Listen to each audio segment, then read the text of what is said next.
So I'll get us started now then.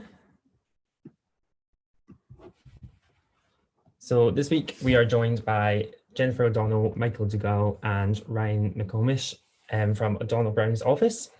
I hope I got all those names right. Apologies if I didn't quite. I'd like to thank you guys for taking some time out of your busy schedules to come speak to us and our members. I'm going to let them speak for themselves in just a second, but I'd just like to remind everyone that questions are encouraged. So please feel free to pop any questions in the comment section of our YouTube video, and we'll get to them at the end of the lecture. But I'm going to pass on over to these guys now and let them get started with their lecture. Okay.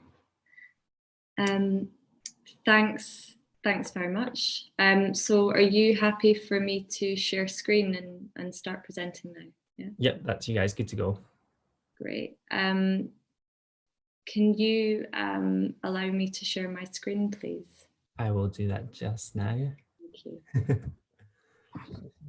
Yeah, I always forget that bit. No problem. Okay, I'll do. Perfect. Okay, can you see that? Okay. Yep, that looks perfect. Right. Okay. Well, we'll get going then. Smilier versions of us. So, I'm Jennifer O'Donnell, co-founder of O'DonnellBrown, and I'm joined today by my colleagues Michael Dougal and Ryan McComish, who you'll hear for. The three of us are presenting together today. Ryan's alumni. He's below me in this image, and Michael's bottom right. We work at the moment as part of a team of 6, and so that's with Sam top left, Dana and Ross, and we're based in Glasgow's Leafy Pollokshield, so south side of Glasgow. And in terms of our mission, I'd say that we're trying to bring about positive change in the communities that we know and love, and predominantly at the moment working between Glasgow and London. Thanks so much for giving us the opportunity to talk a bit about some of our projects and our studio and how we work. And we're going to take you through some of them just now. So we built our practice on school projects for London Borough of Tower Hamlets, and the studio was founded in 2013 by Sam Brown and myself.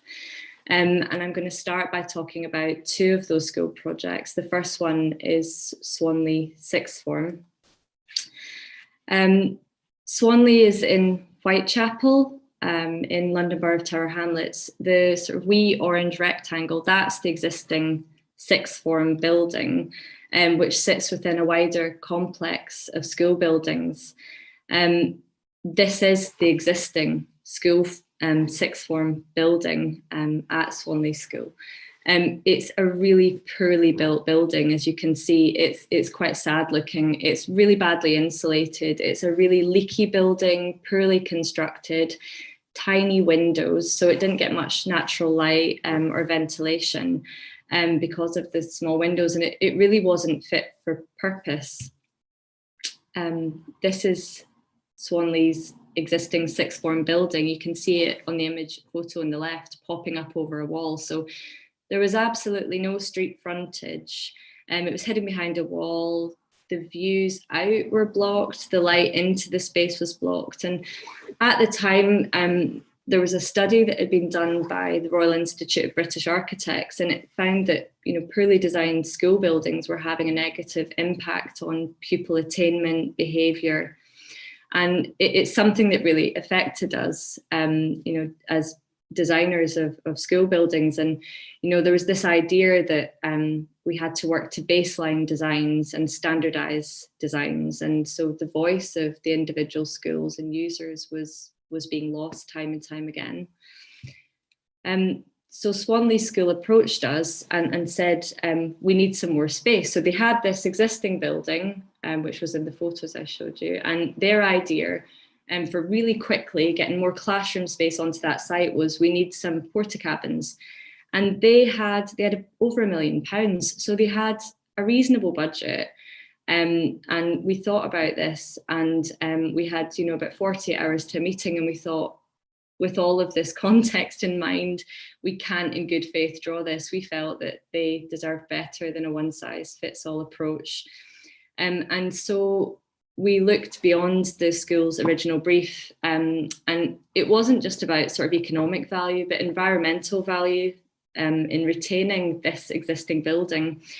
And we worked with the school to come up with a solution that could actually keep this existing building and overclad it and fundamentally change it and extend it to create an alternative to demolishing eventually that existing building, but to sort of putting a temporary solution onto the site. And so just in terms of the sort of broad moves organisation-wise, you can see on this slide, the sort of broad moves were about overcladding and joining the existing building with a new extension. And this is the plan. So on the street, I don't know if you can see my mouse, but from the street there was going to be a new entrance. We punched a corridor through the existing building, which is the landscape rectangle, to really rationalize the plan.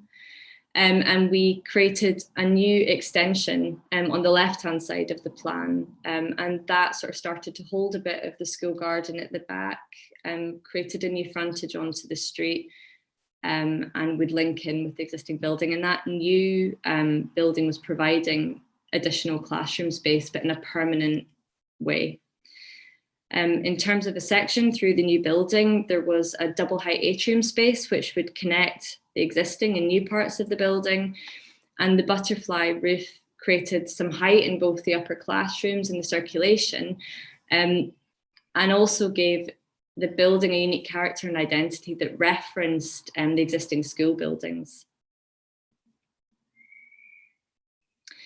This is a technical drawing. We were thinking hard about how to unify the existing building, and you saw a photograph of what that looked like, and the new building. And we had a long way to go in terms of the energy performance of the existing building, and overcladding with a sort of timber rain screen and was a way to achieve huge energy economies, and it allowed us to insulate the existing building. And this is an example of a drawing that we would have made when we were trying to work out what that rain screen looked like, and we would have done numerous versions of this in its context, testing it to see how we were going to approach it. And this is how it looked like when it was built. So we opened up the building to the street, and we completely removed the existing boundary wall, and we used this dark stained timber to unify the old and the new. And it did create this sort of new and unique punchy identity for the sixth form, and gave it, quite a robust street elevation. That's onto Durwood Avenue, which so it would have previously been completely hidden behind a 6-foot wall.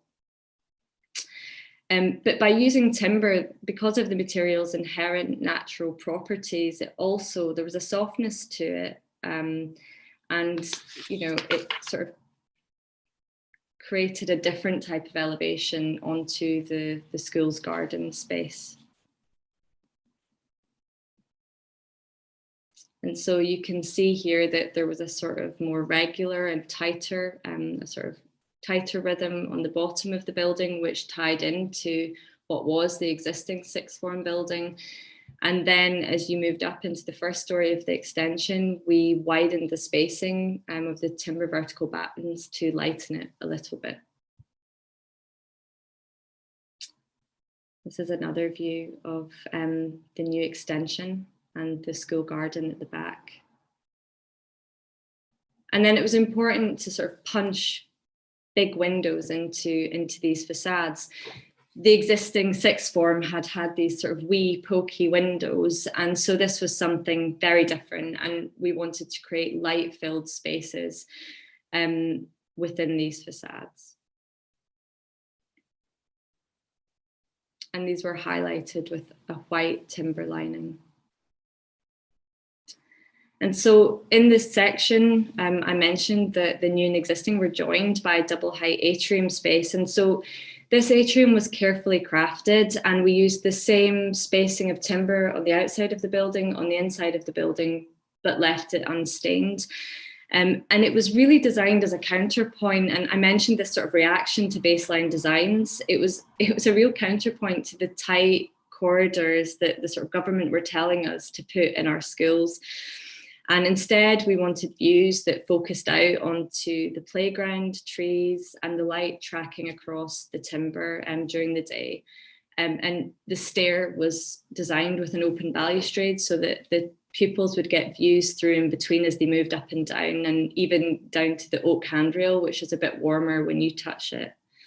And so we hope that in this instance at Swanley, by looking beyond the original brief and designing with empathy, putting the user first and thinking about the people who are going to be using the building, we were able to raise aspirations and we hope have a really positive impact on the well-being of the people who are going to use the building. Because, you know, with all of the projects that we're going to talk about today, it starts with the people who are going to be using them ultimately. So Swanley sits within the context of a wider body of projects that we've worked on for London Borough of Tower Hamlets. And so we're sort of continuing to fight for the value of design input at a smaller scale here at Seven Mills Primary School, which is on the Isle of Dogs.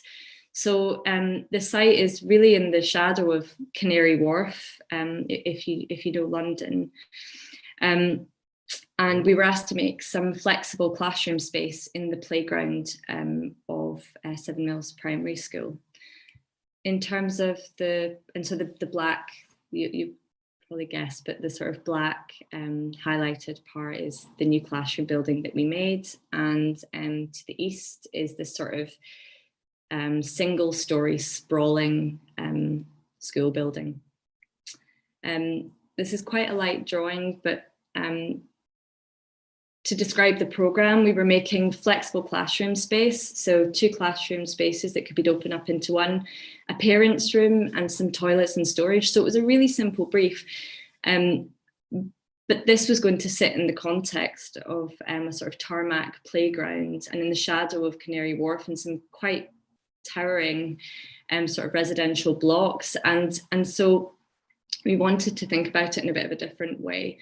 This is a cross section that we made to test the scale of the classroom space and the entrance condition. And I'll show you what it looked like in some photos just now. The budget was really tight and we wanted to do something playful. You can see from this photograph that the red building is the new classroom building that we made, and it really was in the shadow of Canary Wharf.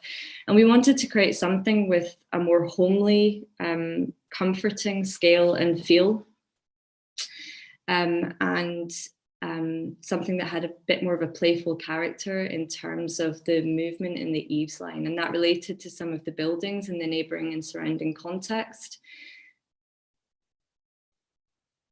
And it was a bit of relief against the monotony of the sort of single story and tired looking existing school building. The playground was a sea of tarmac. There was no relief from the sun, and it's a wee bit more sunny down in London than it is here in Glasgow. And so the school wanted some way of getting a little bit of shade. And so even though the budget was really tight, we were so pleased with how the canopy turned out. And we created shade and softness just simply by designing this timber canopy, which came out from the building, supported on the sort of timber columns, which you can see in the face of the building, and then some quite slender steel columns stretching out into the playground. I've included these detailed photos of the canopy because I wanted to just start to touch on collaboration, which we'll mention sort of throughout the lecture, but we really did collaborate with the builder in this project, and it was really that collaboration that resulted in the sort of detailing of this project as much as the drawings that we made.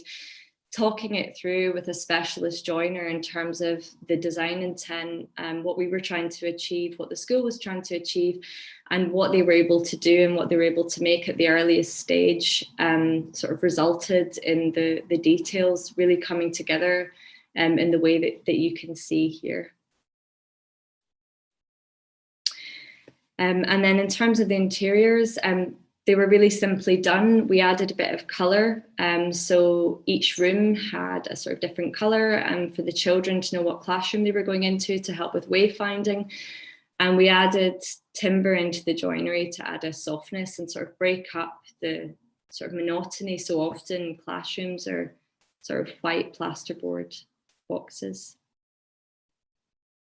That's a wee wash station for the children.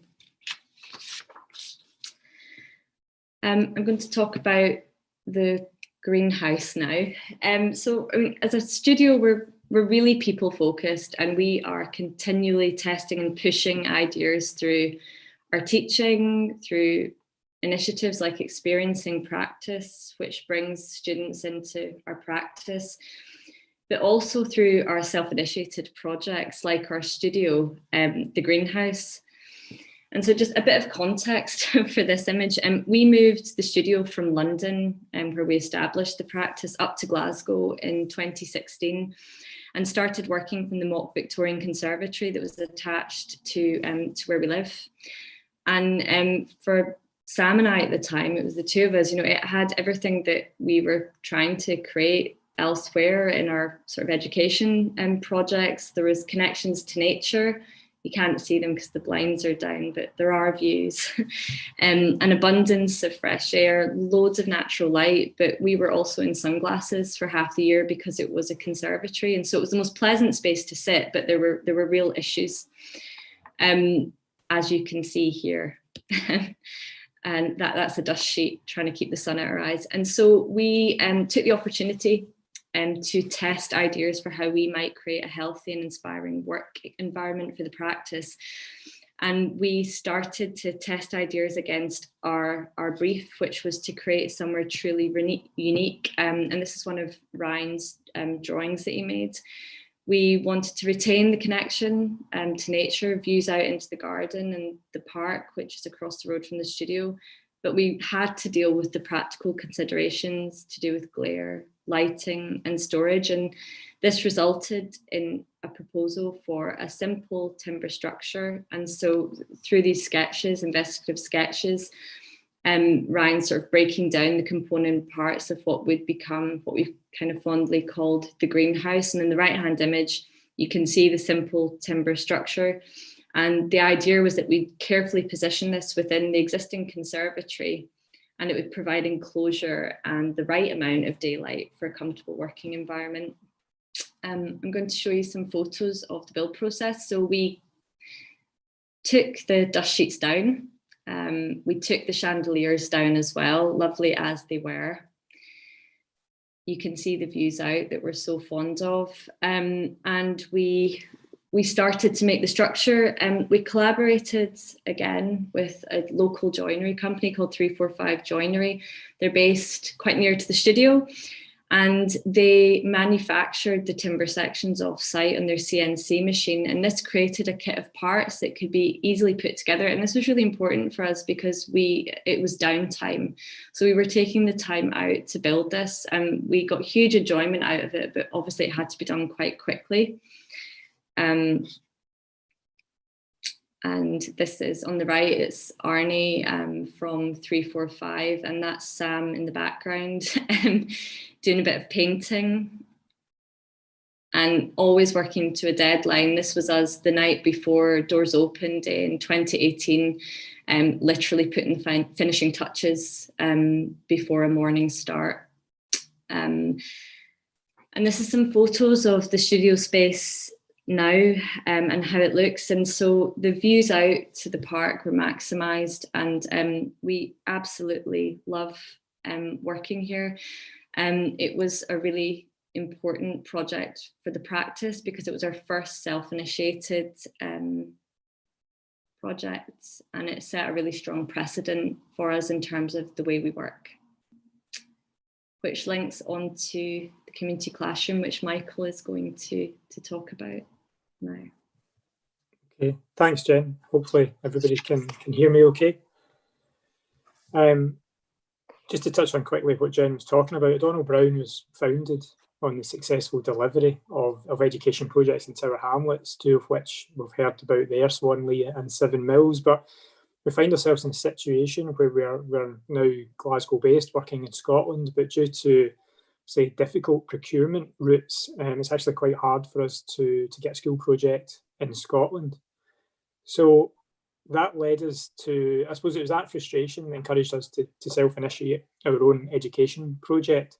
And this image is as a starting point for that. The project we decided to initiate was focused on outdoor learning and the Scottish Government's recent push on the outdoor learning agenda. And I suppose what we were saying is the outdoor learning experience should be more than, I suppose, what's captured in this stock image of a typical, tarmac playground. Next image, Jen. Sorry, Michael. That's okay. So this conversation, it developed from sketches about really what would make a healthy and enjoyable learning environment.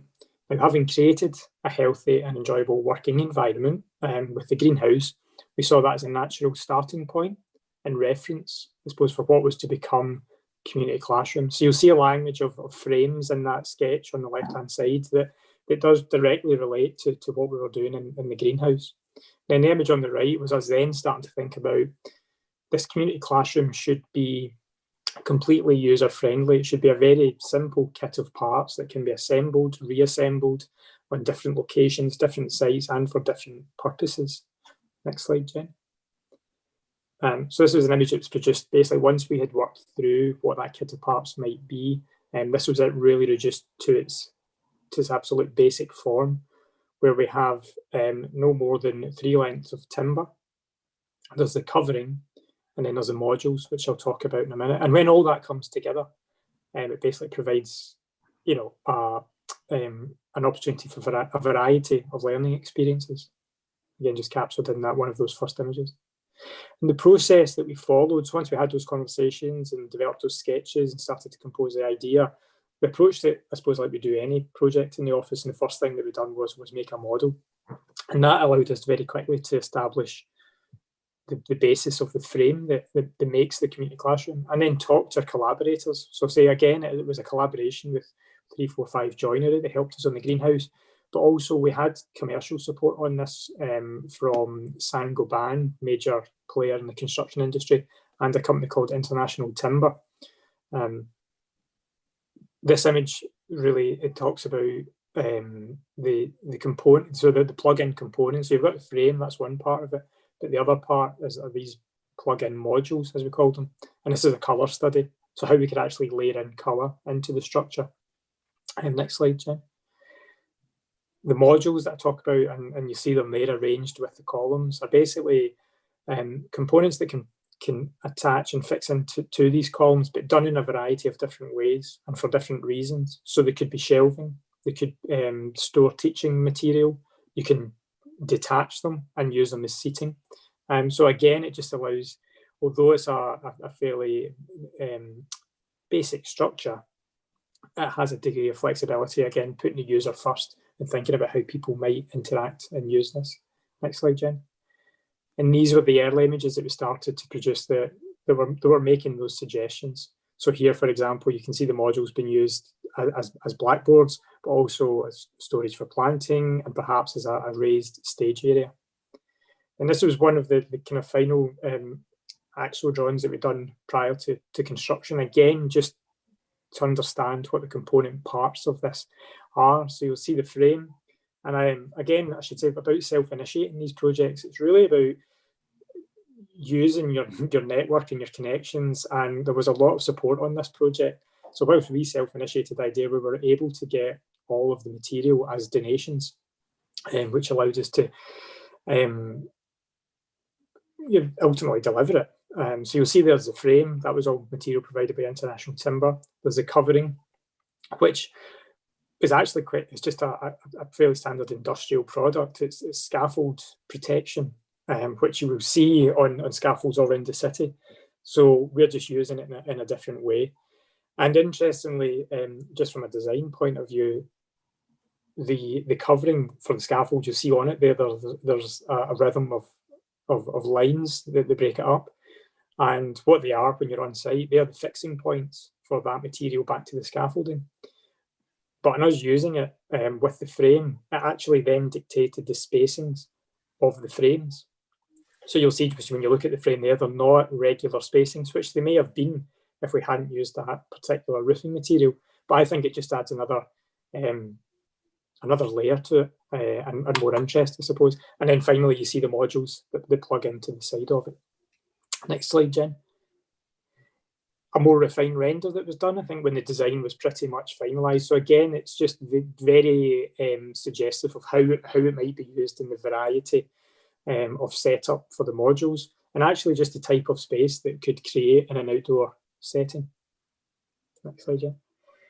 Right down to the connection details. So the image on the left, image on the right, just shows you that the level of thought that went into this. And just simplifying every connection.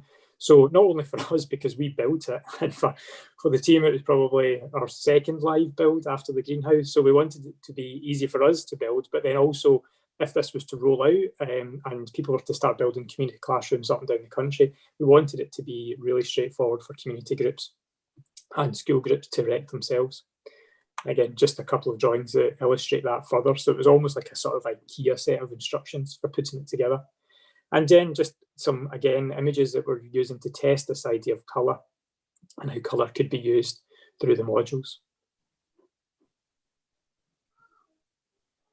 Another slide just illustrating the connection detail and the simplification of that, both for connecting the frames, but for connecting the modules. And a typical section of it in a setting. Something Jen talked earlier about collaboration, and a really key collaboration on this project was involvement of Bernardo's Works. So hopefully you're all familiar with Bernardo's as a charity, so a charity to support young people across the UK. And part of what they do is an arm called Bernardo's Works, and they look to basically bring young people between ages of 18 and 20, or 16 and 20 into gainful employment. And these kids are interested in construction. So Bernardo's Works brought 4 young people out to the studio and helped us build this. So you can see them there. They were helping with the frame element of it. They're helping with the coating of it. And it was a great experience for us, but equally a great experience for them. And then this is it, built outside the studio August last year. And once it was built, we reached out to the community, and the guys that you see there, this was a stained glass window workshop that was the first workshop to be held in it. So this was a group from the nearby Nan Mackay Hall that are based on St Andrews Drive, and they were the guinea pigs for the first test of the community classroom. And they sat there, I think, all morning. I think the class extended. It was supposed to be an hour, but it went on much longer. And I think it was just because they were in that outdoor setting. People wanted to stay a bit longer. And there it is there, just the quality of that industrial fabric being backlit. Next slide, Jen.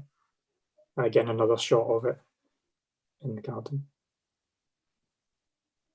Okay. So the relationship that we built with Bernardo's during that build for the community classroom actually led on to this project, which is called the Gap Home. So very quickly, Bernardo's as a charity recognised a need for housing for care leavers. So typically a young person leaves care at the age of 18, and when they leave care, they leave care. So they will go into housing, they will go into a flat or housing association accommodation, and the care element that they've relied on is removed, or they don't have access to it. So Bernardo's have identified a need for housing whereby young people between ages of 18 and 22, when they have to leave the care system, they can move into a house that they can call their own, and they can learn the life skills that they need during that period, with the support and the care network still there and accessible to them. So we got talking to them about that project whilst we were building the community classroom, and they were actually in the process of building a Gap Homes prototype in Paisley. The prototype they were building was 2 fairly standard timber kit bungalows in Paisley. And when we got talking to them about it, we very much started talking to them about the young people, something that they never got from their architect who was working in Paisley, and understanding what those young people need. And Jen touched on it earlier, and something we're trying to do in all of our projects is really trying to understand the user's need and communicating that and translating that back through the design. So to talk about this project, so the next one after the prototype in Paisley is a site in North Glasgow in Maryhill. So the wee red dot shows roughly where Maryhill is in context of Glasgow city centre, and the red line boundary there is our site. So there's a partnership agreement with the local authority to transfer this land to Bernardo's and allow them to build these Gap Homes. So it's a funny little corner of a site, but it does have a main road frontage, backs onto an old churchyard, which is quite interesting, with a nice boundary wall. Next slide, Jen. So when we first visited the site and started to develop a series of diagrams, the concept for the project really started to emerge around ideas of protection, enclosure and community. So just thinking about the situation these young people find themselves in, they want to move into these houses, they want to feel part of the community, but at the same time they'll probably want to retreat to a safer space, a safer place. And that started to get us thinking about housing perhaps around a courtyard or a protected courtyard. So the first image on the left shows the placement of the courtyard backing onto the churchyard, the stone wall and the trees providing enclosure as well. Second diagram is just locate parking within all of that, so it made sense to push that to the top corner of the site. And then what that allowed in the last diagram is to actually arrange the 5 houses that we're doing around the courtyard to create a street frontage with aspect out onto the street, allow the young people to feel that they're very much part of that community, but there's a safe space behind, and that is the communal garden and courtyard space that they can come together to do activities.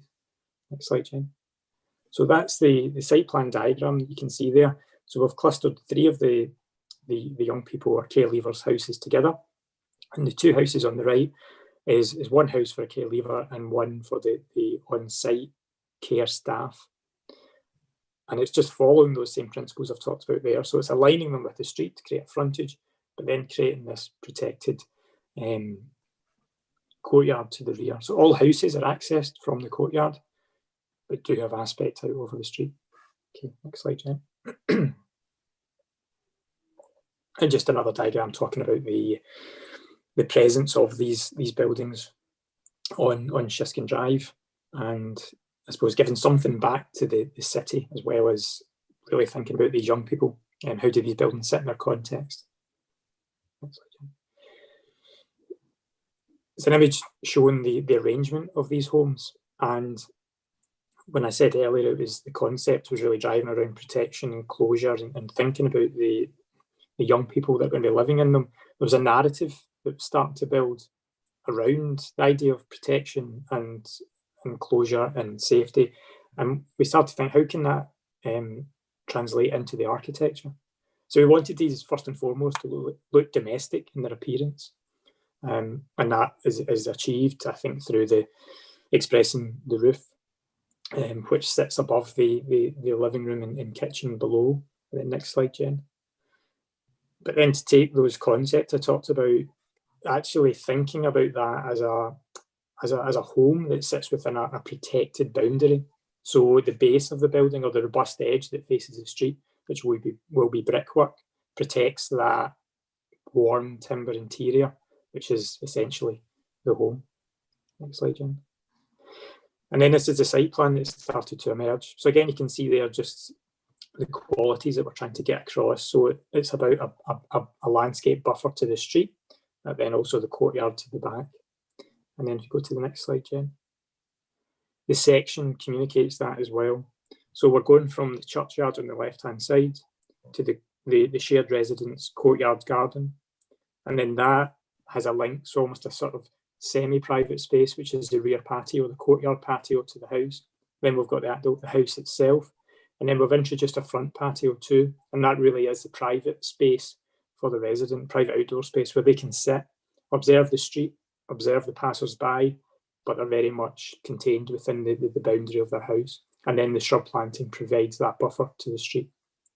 So they have, so this idea of private space, semi-private space, and communal space to come together, space to retreat. Okay, next slide. And some images about, the quality of the house that we're trying to provide. The need for this project was identified by our client, Bernardo's, because she had to put a young man into a really inadequate flat. And she was heartbroken when she was doing that. And she said, why did, these people are in an absolute, quite desperate situation, and they should have the best quality accommodation to allow them to learn the life skills. And I suppose having good accommodation just gives them the headspace to think about the other pressures of life, and then allow them to move on to more mainstream accommodation after that. Next slide, Jen. And a view from the front. So this is looking from the main road. So you'll see the front patio there, just bounded by the low brick wall. The pitches of the roof expressed there in the black metal, and all being wrapped and protected by this red brick wall. An entrance to the courtyard, we can see the person on the bicycle. And then just the quality of the courtyard space. It should be a space where activity can happen, barbecues or football, whatever they might do, but it's a space where these residents can really come together, but distinctly separate from the street. Okay. And the next project over Newton Place, it's another small residential development. This time it's for a private residential developer who has a site in the West End of Glasgow, in Finnieston. Now, whilst we don't know ultimately who the end users of these houses will be, it didn't stop us really thinking about that during the design process. So you'll see the site, just that little red triangle there. So it sits at the end of a lane. It abuts a student accommodation block, and it sits behind tenements. So it's a kind of odd one where, if we just look at that image, the L-shaped orange roof, which just sits to the bottom left of that whole corner of that urban block has been broken, really, by those low-rise industrial buildings, the student accommodation block coming into it. So it's quite a challenging site. Next slide. And this is the approach to the site. So on the left, we've got a Glasgow City Council depot building. Next to that, there's a commercial unit. We're coming in between the two, so the lane over Newton Place and the lane, the access down that strip. And then we've got the 4-storey student accommodation block on the right. So a real mishmash along that edge of architectural styles, heights and uses. Again, another thing we do at the start of most projects is look at the history of the site and try and draw from that too. There was a real strong industrial heritage on that part of the site, but also equally some of the residential properties, the tenements on Argyll Streets and Vincent Crescent were of a real quality as well, both in terms of proportion, but material quality too. Next slide, Jen. I talked about the potential residents, potential users of this building, and I suppose in this, I'm going to say post-pandemic world, hopefully the post-pandemic world we'll be in soon, we have to think about actually the needs of the city dweller. And there's a real push in Glasgow just now for active travel. In the area that this is in Finnieston, there's actually a cycling village plan being progressed at the moment. So cycling became very important for us. Actually, how do we integrate the bicycle into these homes where it becomes just second nature and it doesn't become a complication of where you live? It's just very easy for people to get on their bike. Next slide, Jen.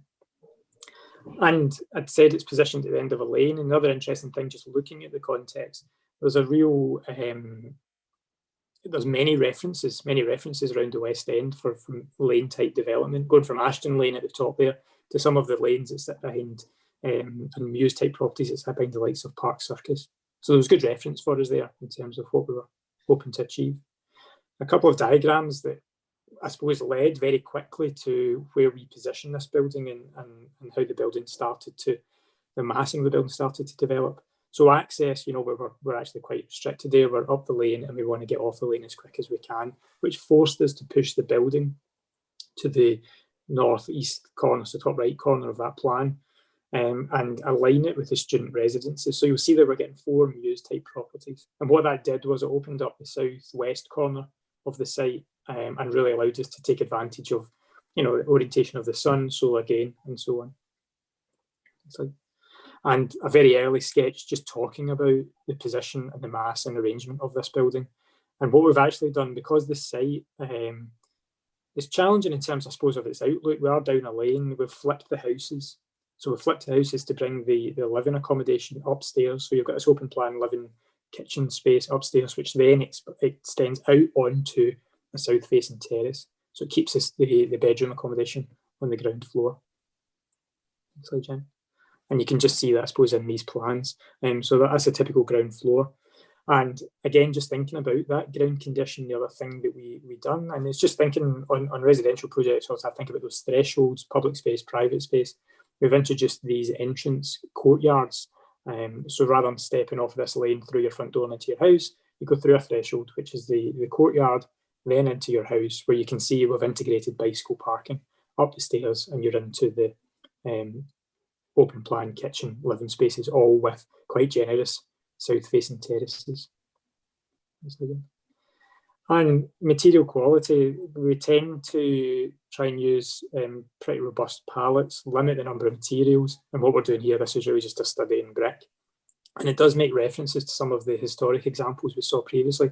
Over Newton Works was a brick building, which is now demolished on the site previously. And the reason it was made in brick back when it was built was to try and tie in with some of the domestic architecture nearby. So again, there's good reference for this. And this is just a detail elevation through, and you can see it captured in the image there. So the trees just punching through those entrance courtyards, the south-facing terraces, and just the improved quality of that lane environment through this development. An image that was produced of these entrance courtyards. So again, just a space that allows a sort of buffer between the home and the street. And perhaps how one of the interiors might look, I suppose, depending on taste. But I quite like that, and yeah. And just to finish on my part, the projects I spoke about there are quite small, when there are five units and 4 units, or 5 homes and 4 homes. But we are working at bigger scale. So the top left image is 49 new homes that we're developing in Paisley. Bottom left is 206 apartments we're developing in the south side of Glasgow. Both of those will be on site next year. And the image on the right is a Passive House Plus hamlet that we're looking at down in Norfolk. I'm planning will be going in for that fairly soon. So I think I'm going to hand over to Ryan now to chat about Millport Town Hall. Thank you. Hello. Can you guys hear me? Yes. Yeah, nice, cool. Yep, all good. Yeah, so I'm going to be talking about our project, Millport Town Hall. This was in fact our first bid that we won as an office. So it's one which we hold, so it's really important to us as a practice. For a bit of context, for those not aware of the town, Millport is located on the small Isle of Cumbrae on the west coast of Scotland. So before the 1960s, Millport was a well-visited holiday spot for many from Scotland, prior to the era of budget airline holidays. Since then, the tourism industry on the island has dropped quite considerably, as well as the population of the island itself. Next slide, Jen. So in 2012, Millport Town Hall closed its door to public uses. This followed by a number of years of limited vision and direction to sustain the building, in tandem with a limited maintenance of the building's fabric. The hall has served through its lifetime as a critical and valued facility for the community, which, as mentioned, through its latter years lost vision and direction. The town hall is now on the historic buildings at risk register in Scotland. So in 2018, a group of locals formed the client group Friends of Millport Town Hall in an effort to regenerate and bring the building back to life as a fulcrum of the local community. Despite its beauty, the Isle of Cumbria features in deprivation statistics with a fragile economy. The town hall will be turned into a vibrant central building, providing employment, skills training, many volunteering opportunities.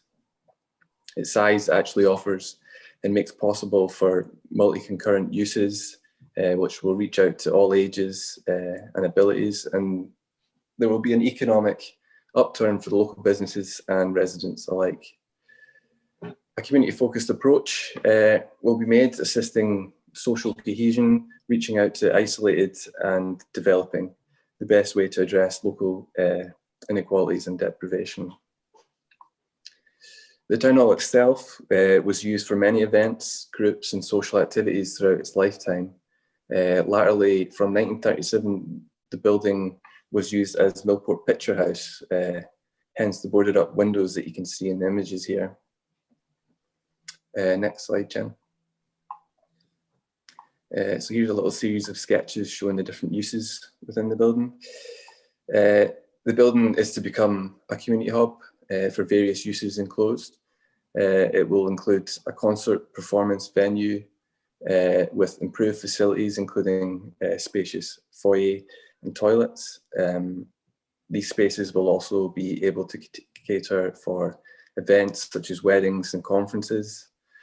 Also proposed are various uses such as a heritage centre, a community hub space, a men's shed, and green rooms to support the main performance space.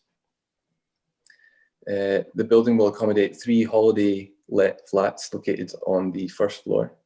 The building will create employment and develop the local tourist industry, which is essential for the island community.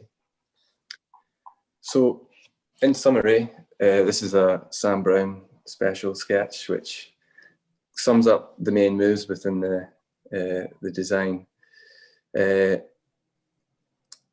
So ultimately, we want to increase natural light into existing spaces, in particular by opening up the hall high-level windows, open up the hall space to reveal the restored original roof structure, rationalise circulation around the building to work best with these new uses, make the building fully accessible to all, have a straightforward transition from the street to the main hall space through a new atrium and up a new stair with a triple height space and a roof light at the top. To work with the existing structure as best as possible, whilst creating new life for the town and its contribution to the community of Millport. And lastly, economically sustain the building through the letting of these 3 flats. Next slide, yeah. One of the key objectives was to improve the navigation around the building by making wayfinding intuitive and obvious. The new entrance extension, noted in yellow, provides a reference and clear entrance point into the building. The green diagrammatically denotes our proposed vertical core throughout the building, which allows for clear access to all the different levels and all the different rooms for different uses. Next slide, Jen. Upon entry, users descend either by stair or platform lift into a spacious entry foyer containing reception and easily navigable routes to the various facilities within the building.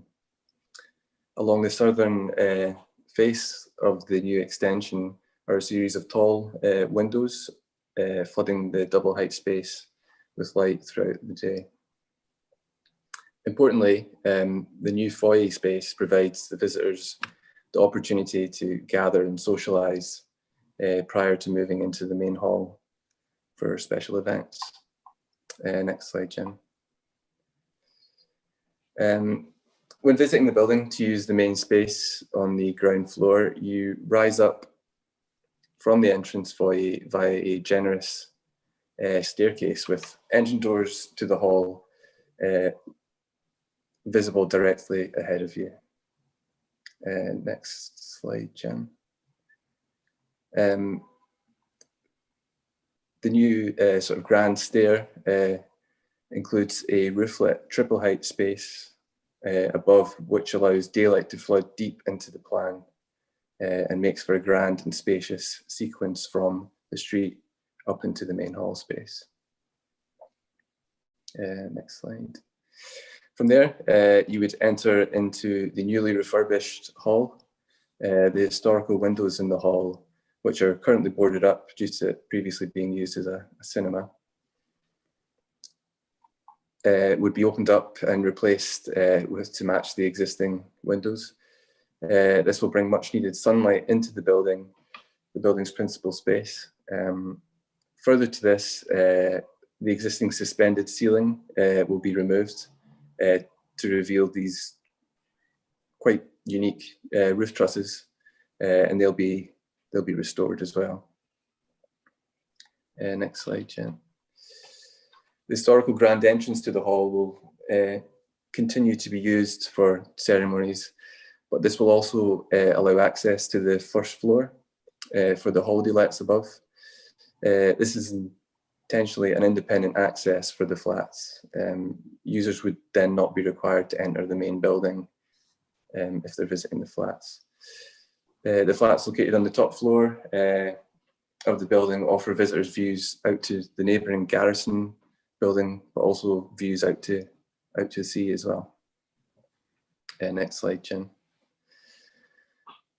Also located on the ground floor is the community hub, thought to be the new heart of the building, I suppose, as well as acting as a space for catering events in the main hall. It will be one of the spaces which is most likely to be used day to day, and quite simply a place for locals to socialise, to talk, to gather over a cup of tea and maybe even a slice of cake. Next slide, Jen.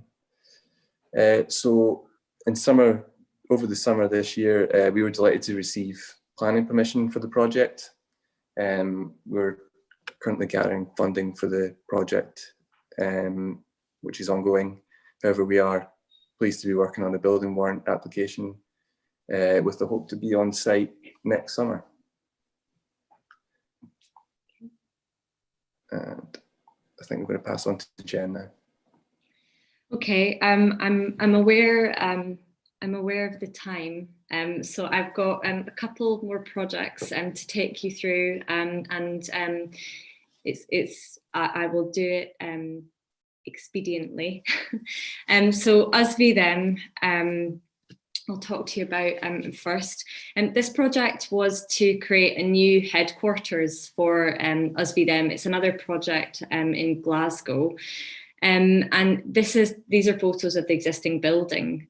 So it's located in Gallowgate, which is a stone's throw away from the Barras Market in Glasgow's East End, that some of you might have been to. And us v them, our client, Engineering Coffee, it was founded about 3 years ago by James Aitken, and his brief really was that he wanted a space where he could combine his skills and passion. So merging his workshop for repairing professional coffee machinery with an espresso bar.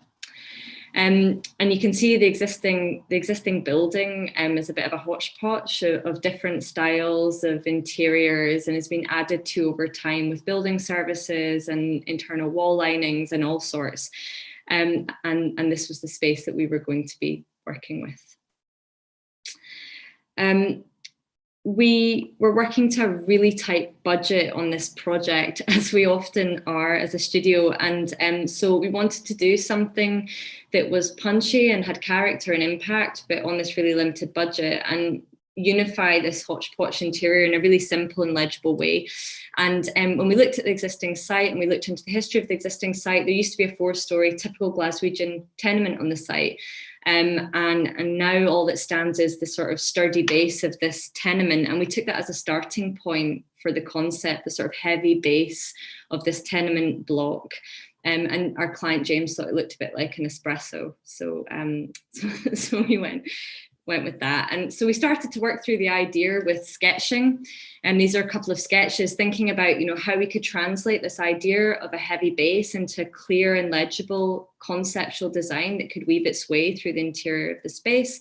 And then in model form as well, looking at the model in plan and spatially as well, to test this conceptual idea and how it would work and present it to our client. And we use models for different things. You know, sometimes they're like this, they're a working model where we're testing ideas as we go. And sometimes they're the models like you saw Ryan present for Millport Town Hall, the plywood model, where it's a more finished presentation model. Looking at the plan organisation, it's a really small, it's about 120 square metre shop unit. It's a single space and we wanted to sort of open it up visually, because there were sort of bits and pieces here and there, some toilets and servicing accommodation across the back of the unit, so to the north of the plan. And in the main, it's this sort of open espresso bar. So where the number 2 is, that was going to be the coffee bar itself. The sort of front, shop front onto the street frontage was open space to sit and have a coffee. And over to the left-hand side of the plan, that was where we were going to locate James's workshop. We started to test how the datum and plinth concept would work spatially.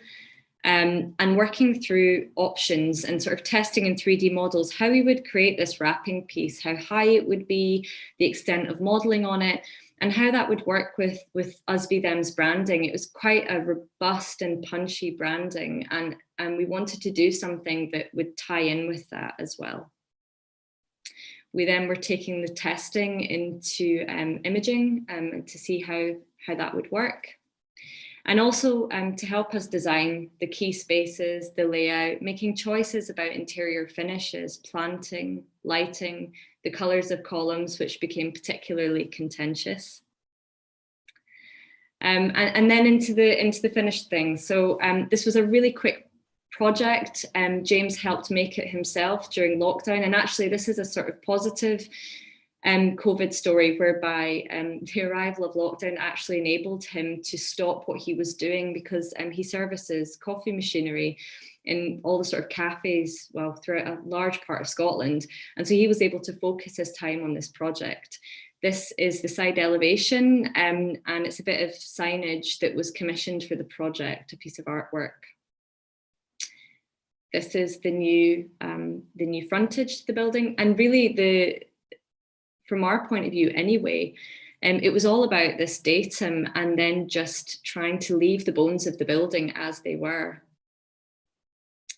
This is an interior photo of the building. So we were taking this tired looking building and stripping it back to the bones of the original tenement building. So you can see the sandstone in the background, and then in the layer on from that, it's the mesh, or the cage, as James calls it, for his workshop, to give a bit of security and protect all of the expensive sort of coffee machinery that he's working on day to day. And then, of course, the plinth detail. And the plinth wraps itself around the whole of the space. We made quite simple decisions, again, thinking about the user. Where do you want to sit and have a cup of coffee and work with your laptop? Well, it's looking out over the Gallowgate and the street and the folk who are walking up and down the street. And so it was quite an early decision to make some seating across the shop frontage. Another image showing how the plinth detail and datum wraps around the space. And you can see that we've not been too precious with this project. We had such a limited budget, and so we let the floor do what it was doing. There's some terrazzo tiles, there's some lino, there's some bits and pieces, but the strength of the concept unified the space and gave it its character and identity. The last thing I wanted to say about this is that we collaborated with our friends at 345 Joinery again, and they made the panelling offsite. So again, it meant that it could come to site and there was a precision about it. It was almost an engineered approach, which tied in with our client's branding and concept. Gov engraving docks. So this is a project that we're particularly excited about, and we've spoken quite a bit about our self-initiated projects, and we're using them to pursue societal issues. It's really important to us. And on this site in Glasgow, through proactively making a proposition for what was initially meanwhile use, we've recently been given the opportunity to work on developing an emerging master plan for the site. It is a unique opportunity to preserve and regenerate one of the most iconic sites on the River Clyde in Glasgow. This is a couple of photos that we took on a recent site visit to the site. So you can see that it's in a state of dereliction currently, but this is a photo of it in its heyday. The graving docks were built in the 1800s and now they're derelict and they're awaiting restoration, but they remain a really important and hugely evocative piece of Scotland's shipbuilding history. I've put in a couple of the historic diagrams just so that what I show you next makes sense. We don't have time to go into all of the detail of this project, and we are at the earliest stage, but it's really interesting to us. So before they look like this, so sort of large dock structures on the left, you can see that in Govan anyway, it was arable farmland. And then in 1913, the graving docks are punched into the landscape and they stay there until this day. But there was always a connection between Govan and the River Clyde. And like so many parts of Glasgow, the city has turned its back on the river, and it's something that for us, this project has to address. And so you can see in the middle image here, I don't know if you can see my clicker, but there's a wee lane called Highland Lane. And that was a connection to the river from Govan Road that has always been there, whether it was folk taking cattle across arable land to a fording route across the river in the late 1800s to now, where there's this route across the site. So the site at the moment is in a state of dereliction. All of the docks are flooded because the huge, massive dock gates have broken and are letting water in. But because it's such an important site in the city, it's grade A listed, and there's one building left on the site, which is the pump house, which you can see there. And so all I want to talk about today is the sort of initial ideas that we've had for this exciting site. And the first one is to bring Dry Dock 1 back into active use. And what I should say about this is that when we were engaged at the start of the year, it was to develop a community-led master plan. The site's got a really complex planning history over the past decades, and our client has owned the site for over 20 years now, and multiple developments have been brought forward, and nothing is quite stuck to this point. And so in the spirit of working with the people who are going to be using our buildings and our sites, we went out into the community and started speaking to people about what they wanted to see happen on the site. And as I mentioned at the start, this was initially as meanwhile use, and that was our initial remit. And it was about bringing cultural and heritage uses to the fore. And what came out of that, you're going to sort of see now, because it was really well received, and people wanted to see it embedded into the emerging master plan. So the first move was to bring one of the docks back into active use, which would be a real spectacle. And the idea is that people would be able to watch the working dock repairing historic boats on the River Clyde again. And the second important move is to create a link on the old and historical route, Highland Lane. And we envisage this as being like an urban pier. So it would be a raised walkway. One of the main issues on this site is that it is in the functional floodplain of the River Clyde, and we would raise a pier, which would form a link between Govan and the river and forming that connection again. And one of the things that came out of the conversations in the community was that there's a real necessity and need for spaces for making. So we would line this route with workshops, like what would have been there when the site was used for ship repairs. And this would give a viewing platform to look over Dock 1 and the pump house. So there's one remaining building on the site, the Grade A listed pump house, and that will become a multitude of uses, including a distillery, and there are lots of different things being looked at the moment, sort of food markets and a restaurant as well. And this is the emerging master plan. And crucially, there's also some housing as well, forming a frontage onto Govan Road and around the basin, but also creating a community and making a place in the heart of Govan. I think that we're hugely excited about this project as a studio, and it will be going forward into sort of pre-application consultation stages in 2021. I'm going to finish on recent plans to repurpose underutilised space in our local area, and the statutory on the right-hand side, which is outdoor seating solutions for small businesses. During lockdown, we were looking beyond our studio. This time it was from multiple locations across Glasgow and Scotland, and we were spurred into action by this grasp of difficulties faced by local businesses, bars and cafes. And so we self-initiated a project to understand how could we make more space, what could we do? And the image on the right is our proposal for the studio's local area, Pollock Shields. And it was really simple. It was about how can we repurpose underutilised space in our local community to create a different type of public realm and to create the space that our bars, cafes and restaurants so needed with social distancing restrictions in place to be able to open up. And then, this could be used for market stalls or by local shops to sell things, and it would create covered external space. And then we took that a stage further with the little GIF on the right. Shows the statutory. And so we thought about making a smaller cousin, taking the community classroom and scaling it down to the size of a parking bay. So kind of like a parklet.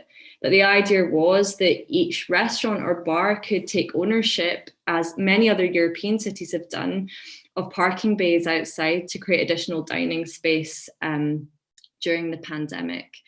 And, the thought being that our city councils in Scotland should be reprioritising our streets at a time when, folk were walking more than using their cars.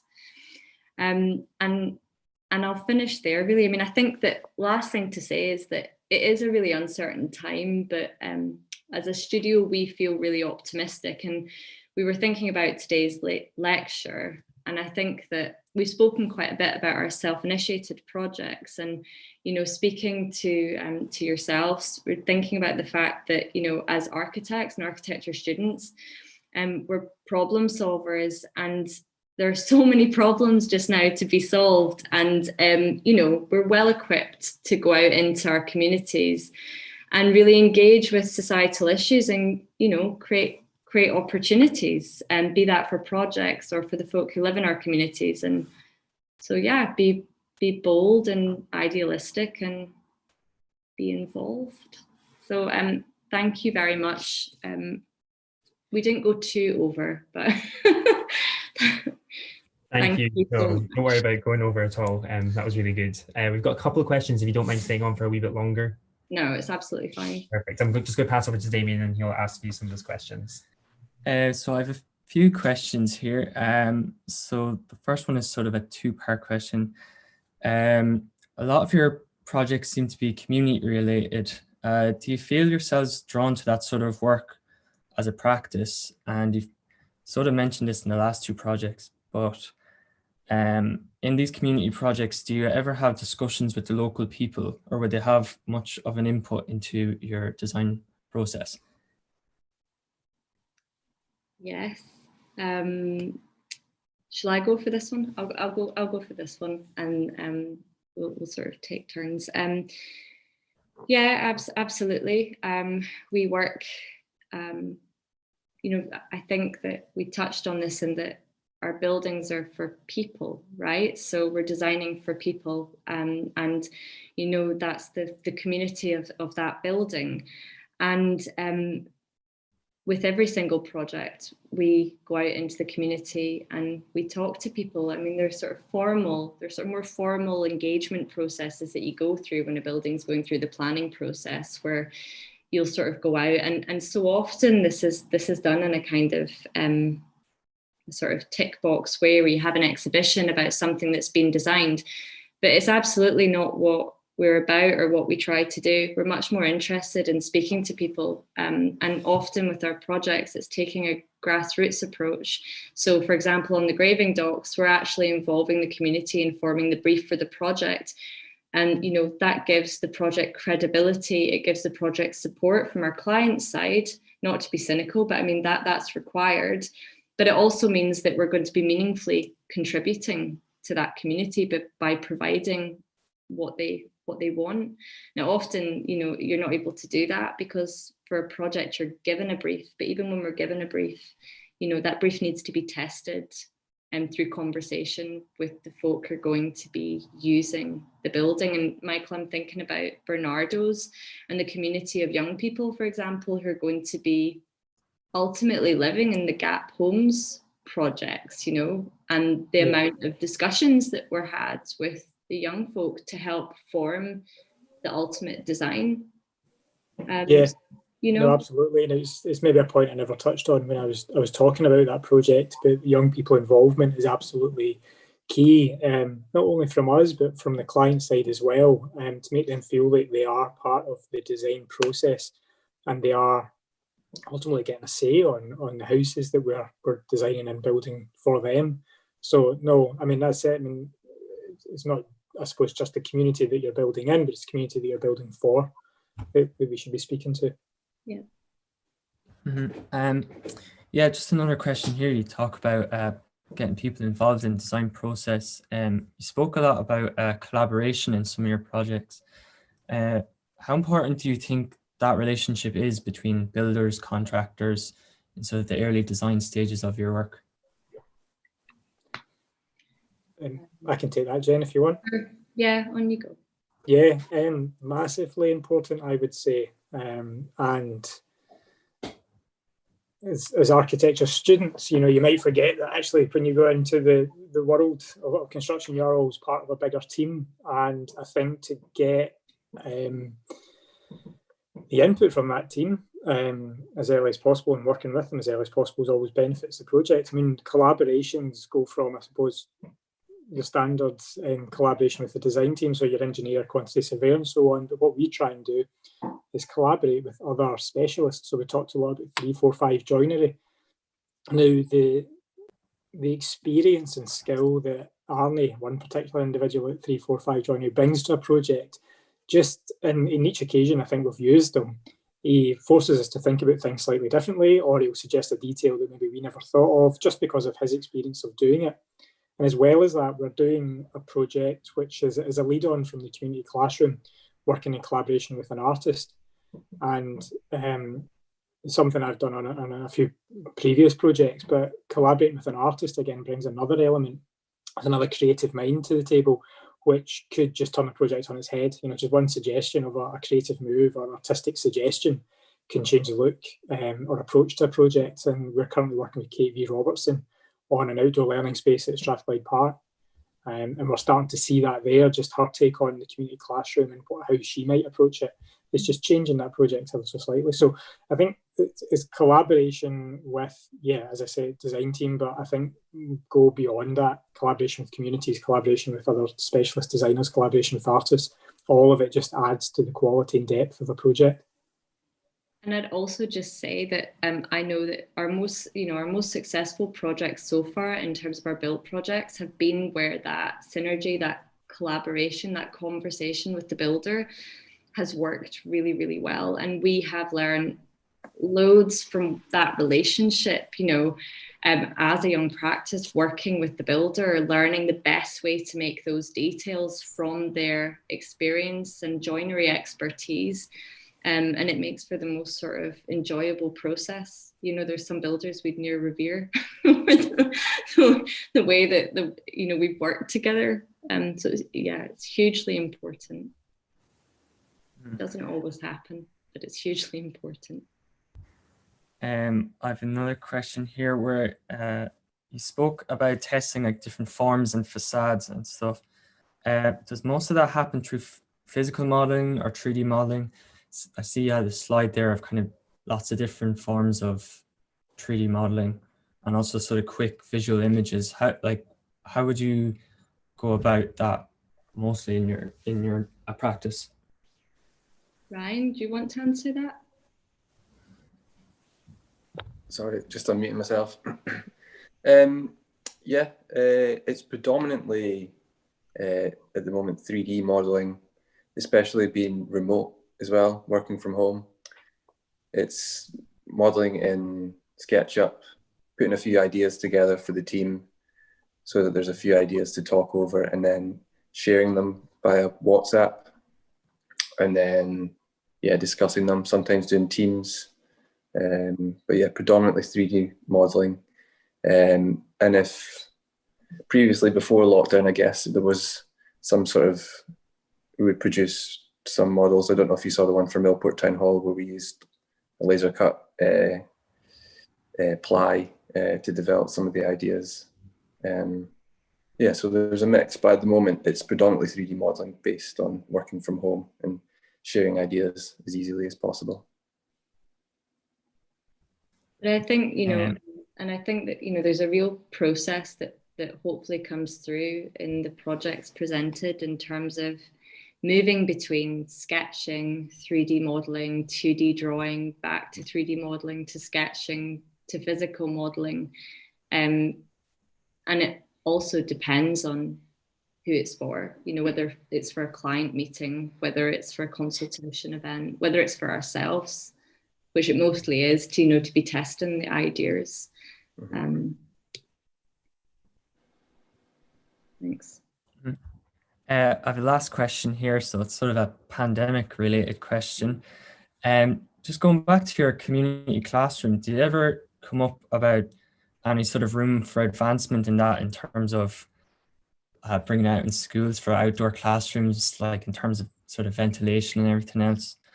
And is there any sort of school designs that you're doing that, I suppose, designs that would have been altered because of the COVID situation we're in at the minute? I know there's talks of vaccine going out, but I take the first part of that, Jen. Yeah, of course. The timing of the community classroom in the pandemic has been slightly coincidental. There was a big push, as I said, from Scottish Government towards outdoor learning, and they recognised the benefit of outdoor learning. Architecture and Design Scotland produced a paper on it. And I think that's what focused our attention on it, and why we then ultimately produced a community classroom. COVID has then emphasised that even further, and a push for outdoor learning and to have children spending more time outside. How the community classrooms actually evolved since we completed it is that it was picked up by a manufacturer of school furniture, school equipment, and they are fabricating it and promoting it as a product now. So through us self-initiating, we've managed to get a partnership agreement with this company, who are now building a version of the community classroom. But at the same time, and running in parallel to that, we are now doing an outdoor learning space in Strathclyde Park, which is a bigger version of the community classroom. And I think that was probably prompted by COVID. It was maybe something they weren't thinking about before, but there's now plans for several outdoor learning spaces in Strathclyde Park. We are doing a version of the community classroom again at Calton Hill for the Collective Gallery in Edinburgh. And I think that was prompted by COVID. So it's just about having better quality or a better outdoor space that's usable and to complement the facility they've already got. And then I was in discussions yesterday about a further iteration of the community classroom on another site in Glasgow. So it is certainly, as I said, it's been a bit of a coincidence that this has sort of all happened, unfortunately. I would use that term when I'm talking about COVID, but yes, I think the pandemic has forced people to look at outdoor learning as an alternative. I think that thinking about, Michael, what you're saying in terms of school designs, so when it first happened, when March, April, May, architects were rethinking every typology. We were rethinking hospitals, building hospitals in 2 weeks, rethinking what an office was going to be like. Nobody's ever going to use offices again.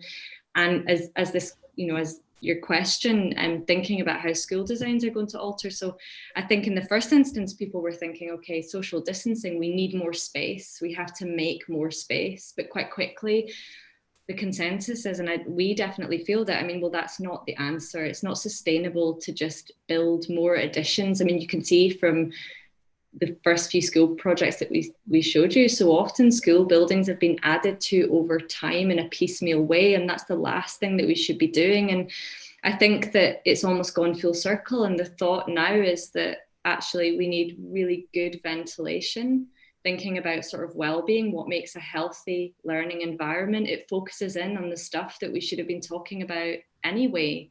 You know, there can be some standardization to an extent, but let's not focus on space standards. Let's focus on, you know, the amount of natural light coming into the space, the floor to ceiling height, the things that make you feel better. And critically, and just jumping on the back of the community classroom discussion, the relationship with outdoors.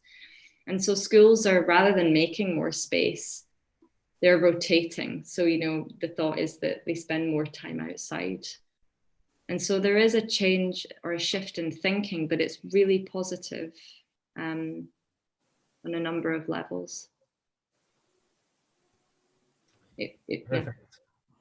That was really interesting to hear from you guys. I think that's all of our questions, and you guys have answered them perfectly. So we'll let you get back to your lives now. I'll wrap up with a big thank you to all of our guests from O'Donnell-Brown. It's been really interesting hearing about some of your projects and inspirations. And it's great to hear about from a practice that's passionate about passing on their knowledge as well. And we greatly appreciate that. Thank you guys for taking some time out of your day to speak to our members. So with a final thank you, I'd encourage all of our members to keep up with the work that you guys are up to via their website, etc. And on that, I'm going to end this stream. So thank you guys. Yeah. Thank you. Thank you. Thanks very much. Thanks.